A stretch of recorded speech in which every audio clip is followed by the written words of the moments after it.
हमारे YouTube channel पर एक बार फिर से आज हम देखते हैं मात्रा। प्रत्येक स्वर का एक चिन्ह होता है जो उसकी मात्रा कहलाता है। स्वर जैसे अ से लेकर अ तक होता है, इन सभी स्वरों का एक चिन्ह निर्धारित किया गया है और वही चिन्ह जो है मात्रा कहलाता है। जैसे स्वर अ है, अ की मात्रा कोई नहीं होती है, इसलिए हम केवल अ के स्थान पर ऐसे लाइन खींच देंगे ऊपर। उसके बाद आ की मात्रा इस तरह से छोटी बड़ी मैंने सभी मात्राएं बना दी हैं। आ उ ई ये मात्राएं जो हैं व्यंजन पर लगाई जाती हैं। सबसे पहले हम व्यंजन सीख लेते हैं। क्या क्या होता है व्यंजन? वह ध्वनि जिसके उच्चारण के लिए स्वर की सहायता लेनी पड़ती है व्यंजन कहलाती है। जैसे में हमने लिखा क से लेकर ज्ञ तक, क से ज्ञ तक, क से ज्ञ तक व्यंजन होता है, व्यंजन है। तो ये क से ज्ञ तक व्यंजन कहलाता है। अब इन पर मात्राएं कैसे लगती हैं वो देख लेते हैं। जैसे क वर्ण तो ऐसे होता क, लेकिन जब हम इसमें अ जोड़ेंगे तब जाकर के एक पूरा अक्षर बनेगा क। अब इसमें मात्रा जैसे क है, क के बाद इसमें आ की मात्रा लगाएंगे। जैसे का हो गया, की हो गया, बड़ी की मात्रा लगाएंगे की, उसके बाद कु, फिर के, फिर इधर क में बड़ों की मात्रा इस तरह से के, कै, को, कौ। जब हम री की मात्रा लगाएंगे तो क्री भी बनेगा। इस तरह से इन व्यंजनों पर मात्राएं लगाई जाती हैं। अब देख लेते हैं व्यंजन के भेद। व्यंजन के भेद,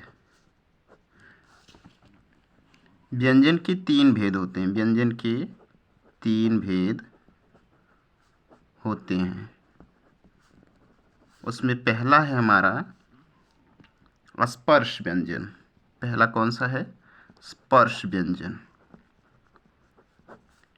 हिंदी वर्णमाला में क से म तक, क से म तक जो व्यंजन होते हैं वो स्पर्श व्यंजन कहलाते हैं। इनकी संख्या जो है, इनकी संख्या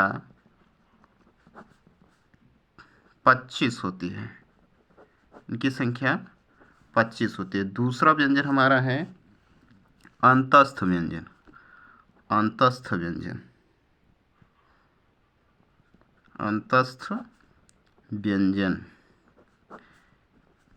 अंतस्थ व्यंजन की संख्या 4 होती है। ये होते य, र, ल, व।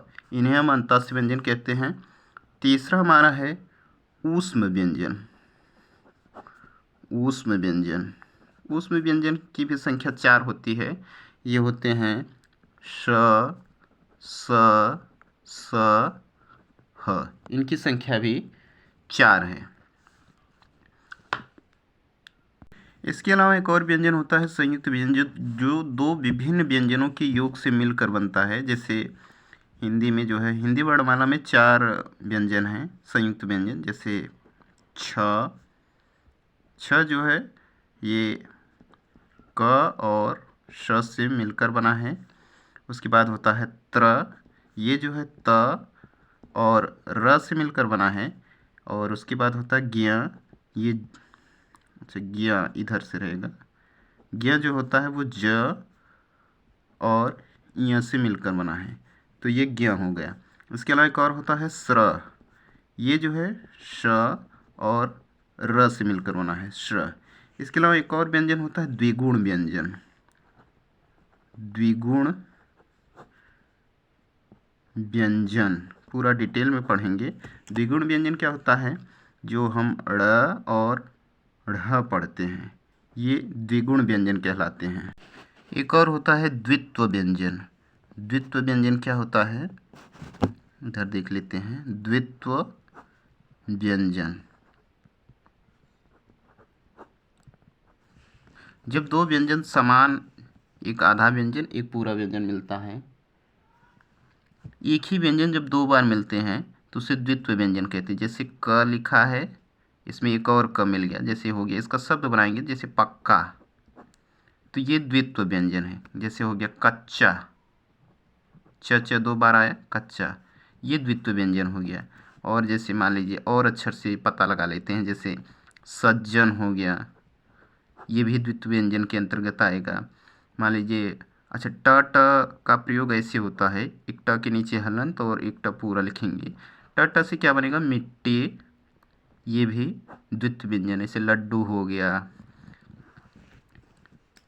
चप्पल हो गया, सज्जन हो गया और सच्चाई हो गई, उसके बाद जो है रस्सी हो गई, गुस्सा हो गया, डिब्बा हो गया, पन्ना हो गया, तमाम द्वित्व व्यंजन के अंतर्गत आते हैं। इसके अलावा एक चीज़ होता है संयुक्ताक्षर, इधर हम समझा देते हैं। संयुक्ताक्षर, संयुक्ताक्षर,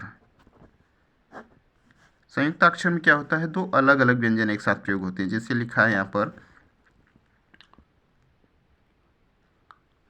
जैसे लिखा है प्रसिद्ध, प्रसिद्ध, इसमें द और ध दो अलग अलग व्यंजन प्रयोग हुए, इसलिए इसे संयुक्ताक्षर कहते हैं। जैसे मान लीजिए पत्थर लिखा है, पत्थर, या फिर और इधर देख लेते हैं, इधर जैसे लिखा है अच्छा, इस तरह से सद्गुण, तो ये संयुक्ताक्षर कहलाते हैं। तो व्यंजन पूरा हो गया।